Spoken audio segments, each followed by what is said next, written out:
तो सौरभ मालवीय, आपका तो एमपी से भी पुराना ताल्लुक है। ये अजब एमपी ने गजब जुगाड़ निकाला है। बेरोजगारी खत्म, बेरोजगार है ही नहीं, वहां तो आकांक्षी युवा हैं।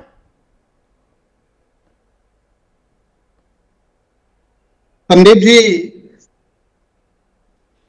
मध्य प्रदेश आर्थिक रूप से, कृषि के रूप से, सभी तरह से इतिहास रचने वाला एक राज्य है। और ये बात बहुत सच है, हम सब जानते भी हैं, देखे भी हैं, और तमाम आंकड़े और हकीकत भी है कि देश का इकलौता ऐसा राज्य है जो केंद्र सरकार की सभी योजनाओं को सबसे पहले लागू करके और उसमें रिकॉर्ड बनाने वाला राज्य है।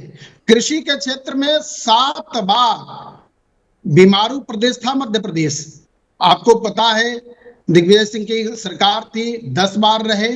वो जब बीजेपी के हाथ में आई तो बीमारू प्रदेश से निकाल के कृषि कर्मण अवार्ड लगातार 7 बार कृषि के क्षेत्र में मिला। तो मध्य प्रदेश को तो एक और अवार्ड भी मिलना चाहिए ना, एक और पुरस्कार से नवाजा जाना चाहिए। बेरोजगारी मुक्त मध्य प्रदेश बना दिया, बेरोजगार मुक्त हो गया, बेरोजगारी मुक्त हो गया मध्य प्रदेश।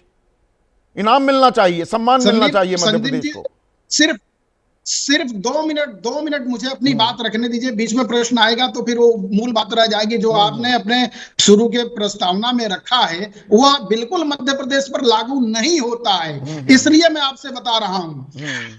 आर्थिक रूप से विकसित मध्य प्रदेश विजन 47 को लेके आकांक्षी योजना की बात की जा रही है। या तो गड़े मुर्दे उखाड़ोगे, अतीत में घुस जाओगे, या भविष्य में, वर्तमान में कब आएंगे?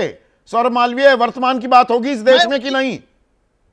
संदीप जी, आपके प्रश्न का उत्तर जरा दे दूं। 1 मिनट इस बात को रुकिए, क्योंकि आपने प्रस्तावना में जिस बात को रखा वो क्या मुख्यमंत्री कह रहे हैं उस बात को समझने की जरूरत है। यहाँ थोड़ा विषयांतर हो जाएगी बातें प्रश्नों से। वो क्या कह रहे हैं कि आर्थिक रूप से विकसित मध्य प्रदेश का जो विजन है 47, उस विजन को आकांक्षी योजना कह रहे हैं। यानी मध्य प्रदेश आर्थिक रूप से एक ऐसा राज्य बन रहा है जो इतिहास रच रहा है। थोड़ा सा भटक रहे हैं, थोड़ा भटक रहे हैं प्रोफेसर साहब। सवाल सीधा पूछा गया टेटवाल साहब से, जो मंत्री हैं, कांग्रेस के एक विधायक ने पूछा कि भाई क्या स्थिति है बेरोजगारी की कि हम ये आंकड़े नहीं रखते, आंकड़े रखते हैं आकांक्षी युवाओं के।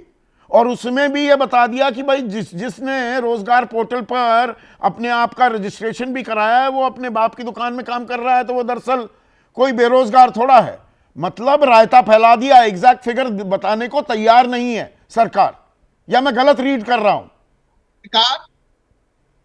सरकार, हाँ संदीप जी, 1 आंकड़े मैं आपको बता दूं। देश का सबसे अग्रणी राज्य है मध्य प्रदेश कृषि के क्षेत्र में, आर्थिक रूप से सबसे बड़ी राजधानी बन रहा है। दूसरी बात, मोहन यादव एक प्रयोगधर्मी मुख्यमंत्री हैं और नवाचार की तरफ बढ़ने वाले एक नेता हैं। शब्दों के बात पर जरूर जनता को असर पड़ता है। यदि बेरोजगारी शब्द पर यदि बात की जा रही है और उसे आकांक्षी कहा जाए तो इसका स्वागत करना चाहिए, इसका स्वागत करना चाहिए। बस वो खत्म, समस्या ही निपट गई, है ना? कोई खत्म नहीं। ये नकारात्मक एक शब्द है बेरोजगारी। जैसे केंद्र सरकार बेरोजगारी के आंकड़े देने को तैयार नहीं, और स्वरोजगार और स्टार्टअप और न जाने क्या क्या प्ली ले ली जाती हैं। 3 आंकड़ा मैं आपको भी दे देता हूं। 3 आंकड़ा अभी दे देता हूं। गत वर्ष, पिछले वर्ष यानी 24-25 के औद्योगिक निवेश में 4 लाख करोड़ का प्रस्तावित था। 4 लाख नौकरियां ये ना प्रस्ताव और एमओयू से भी आगे बढ़िए प्रोफेसर साहब। प्रस्ताव और एमओयू से आगे कब बढ़ेंगे? ये मेमोरेंडम ऑफ अंडरस्टैंडिंग। एशिया का सबसे, संदीप जी 2-3 आंकड़े मैं आपको बता दे रहा हूं। एशिया का सबसे लंबा हाई स्पीड परीक्षण केंद्र के लिए मध्य प्रदेश में ये निर्माणाधीन है, सबसे ज्यादा प्रगति हो रही है, उसमें होने वाला है। और ये आप देखिए कि क्या मध्य प्रदेश में जिस तरह से आर्थिक रूप से, यानी कृषि के बाद आर्थिक रूप से आती ऑटोमोबाइल के लिए क्रांति का काम कर रहा है। आज मोबाइल ने तो क्रांति लाई दी है। व्हाट्सएप यूनिवर्सिटी खोल दी, 58 करोड़ के करीब है मेरे ख्याल से मोबाइल। तो 58 करोड़ व्हाट्सएप यूनिवर्सिटी खुल गई है देश में। 75 करोड़ मोबाइल। अच्छा 75 करोड़, तो 75 करोड़ व्हाट्सएप यूनिवर्सिटी खुल गई है। सबको एमफिल और पीएचडी बांटी जा रही है, और काम भी मिल गया हिंदू मुसलमान करने का। 7 बार कृषि कर्मठ अवार्ड क्यों मिल गया?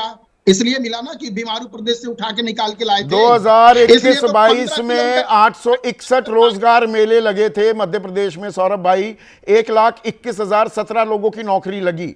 और 2023-24 में 2 साल बाद ये आंकड़ा रोजगार मेले का 35% घट गया, 563 हुए, और नौकरी 56% घट गई, 52,846 लोगों की नौकरी लगी। संदीप जी, मोहन यादव देश के ऐसे एक लौते मुख्यमंत्री हैं इस राज्य के जिन्होंने मध्य प्रदेश के संभाग स्तर पर इन्वेस्टर समिट की है। मध्य प्रदेश के संभाग, राज्य की बात नहीं कर रहे हैं, संभाग स्तर पर उन्होंने किया है। और सबसे ज्यादा औद्योगिक उद्योगपतियों को लाने का काम करने वाले इतने कम समय में पहले मुख्यमंत्री हैं जो आर्थिक रूप से संपन्न मध्य प्रदेश बना रहे हैं। इसलिए मेक इन इंडिया और मेकिंग एमपी हो रहा है, ये स्लोगन है। और ये मध्य प्रदेश में